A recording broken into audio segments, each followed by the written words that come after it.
Halo, selamat pagi semua. Semoga dalam keadaan yang sehat-sehat semua. Eh, kita ketemu lagi dalam modul strategic management atau manajemen strategi. Dan hari ini saya mau bahas review eh, risalah dari apa yang dipelajari dalam strategic management. Jadi kalau kita lihat dari awal sekali, by definition dan scope dari strategic management ini adalah suatu bidang ilmu yang berupaya untuk membuat suatu langkah-langkah, memilih langkah-langkah apa yang harus dilakukan untuk mencapai tujuan. Nah, jadi sesederhananya adalah bagaimana memilih langkah-langkah yang tepat dengan melihat kondisi di luar sana dan juga kondisi internal. Nah, setiap pemimpin dalam perusahaan terutama mereka harus membuat perencanaan strategi. Jadi kalau kita bagi strategic management ini menjadi 3 tahap. Yang pertama adalah tahap perencanaan, kemudian berikutnya adalah tahap execution, yang berikutnya lagi adalah tahap review atau tahap evaluasi dari strategi yang dilakukan. Nah, pada tahap eh, mendefinisikan strategi itu seperti apa, maka perlu sekali dilihat apa yang menjadi kekuatan dan kelemahan dari internal kita, dari satu perusahaan, dan juga melihat apa yang menjadi opportunity atau ancaman dari luar. Nah, atau bisa dibilang kita harus melihat dari dua sisi di sini, dari sisi eksternal dan dari sisi internal. Jadi kalau garis besarnya adalah sebenarnya yang kita buat adalah SWOT analysis, strength, weakness, opportunity, dan threat. Kita melihat dari eksternal faktor dan dari internal faktor. Nah, apa yang menjadi kepentingan dari suatu strategi ini? Strategi ini dibutuhkan buat perusahaan ini atau organisasi apapun itu bentuknya, baik laba atau nirlaba, bagaimana mereka bisa survive, mereka bisa bertahan hidup, mereka bisa bersaing di antara pemain-pemain lainnya yang ada di luar sana, dan juga bagaimana mencapai aim atau tujuan dari suatu organisasi. Setiap organisasi didirikan pasti mereka punya punya suatu tujuan di depan sana. Setiap pendirinya, semua pendiri dari organisasi pasti mereka mempunyai tujuan yang ingin dicapai. Mereka punya namanya visi misi. Mereka harus merumuskan apa yang menjadi value proposition dari organisasi tersebut. Nah, banyak sekali organisasi ketika mereka dibentuk, pendirinya sudah punya jangkauan panjang ke depan, apa yang ingin dituju oleh perusahaan ini. Banyak juga perusahaan yang mereka sambil jalan, mereka baru merumuskan dan itu sah-sah aja, karena tergantung dari keadaan di mana perusahaan itu situasinya seperti apa dan bagaimana dinamika dari lingkungan saat itu. Mungkin ada kalanya perusahaan itu belum terpikir untuk jangka panjang ke depan. Mereka hanya hanya berbisnis atau mereka beraktivitas dengan kacamata horizon waktu yang lebih singkat. Jadi mereka hanya lihat bagaimana daily operation, bagaimana daily bisnis, apakah bisa menghasilkan profit, dan kemudian mereka sambil berjalan mereka mulai melihat jangka panjang ke depan. Seperti apa company ini atau organisasi ini akan dibentuk dan supaya mencapai apa yang menjadi visi daripada pendiri-pendirinya atau pionir-pionirnya. Nah, ini sangat sangat menarik dibahas karena apa yang menjadi aim atau menjadi mimpi dari setiap pendiri itu mereka bermacam-macam dan mereka punya nilai-nilai, mereka punya value yang mereka yakini untuk mencapai tujuan tersebut. Nah, itulah yang menjadi inti dari strategic management. Jadi kita melihat apa yang ada di luar sana, kita melihat juga apa yang ada di dalam organisasi tersebut, dan juga bagaimana mimpi-mimpi atau bagaimana uh, aim dari si pendiri-pendiri dari organisasi tersebut. Jadi manajemen strategi ini atau strategi ini tentu layaknya harus dimiliki oleh semua organisasi, entah itu uh, yang profit oriented bisnis ataupun nirlaba, baik government, pemerintah ataupun swasta, karena mereka harus menjalankan misinya untuk bisa mendeliver value bagi stakeholdernya. Nah, ya, tadi kita bahas ada yang namanya perencanaan strategi, ada yang namanya pelaksanaan strategi, ada yang namanya evaluasi strategi.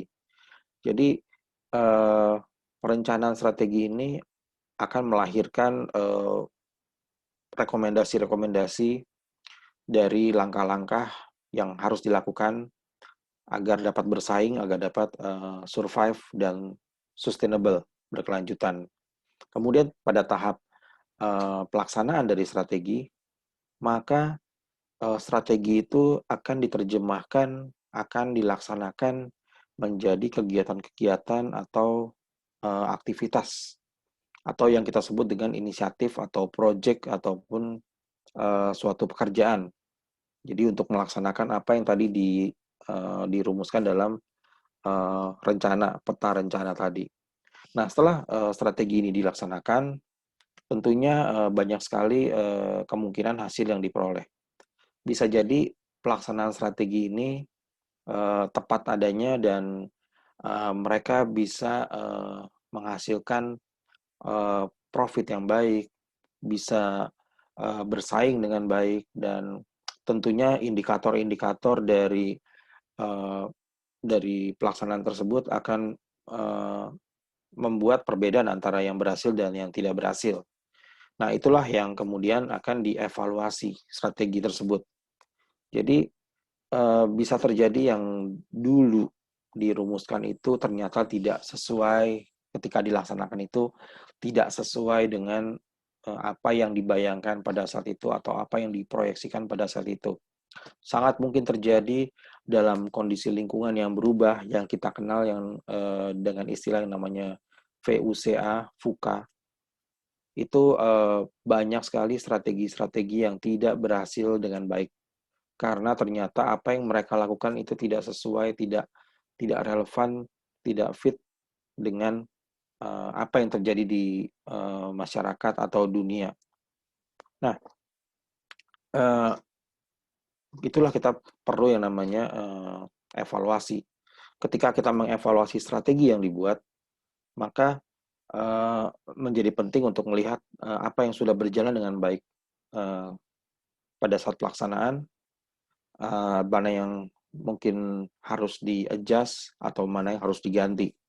Jadi itu adalah lesson learn yang dipelajari dari apa yang sudah dilakukan pada saat pelaksanaan strategi. Nah, tadi kembali menarik pada saat kita bicara tentang situasi yang namanya VUCA, VUCA.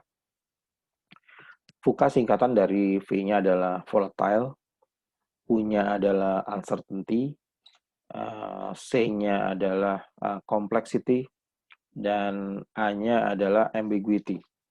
Jadi kita semua nih sekarang dalam keadaan, dalam situasi yang benar-benar volatile. Volatile itu artinya bisa naik turun dengan drastis, seperti roller coaster. Jadi ada kalanya penjualan itu tinggi sekali, kemudian drop jauh, dan tiba-tiba naik lagi, tiba-tiba animonya turun lagi dari market dan sebagainya. Jadi benar-benar kita bukan berada dalam kondisi yang stabil. Jadi kalau volatile kan lawannya stabil ya. Ya bayangkan aja kalau yang uh, kalian uh, surfing, nah itu analogi yang paling paling dekat ya. Ketika kalian surfing di tengah ombak, maka kalian nggak bisa surfing ketika ombak itu lagi lagi flat gitu, lagi benar-benar tenang, enggak, tapi dalam gelombang. Nah, gelombang itu benar-benar dalam kondisi yang naik turun. Nah, itu yang disebut volatile.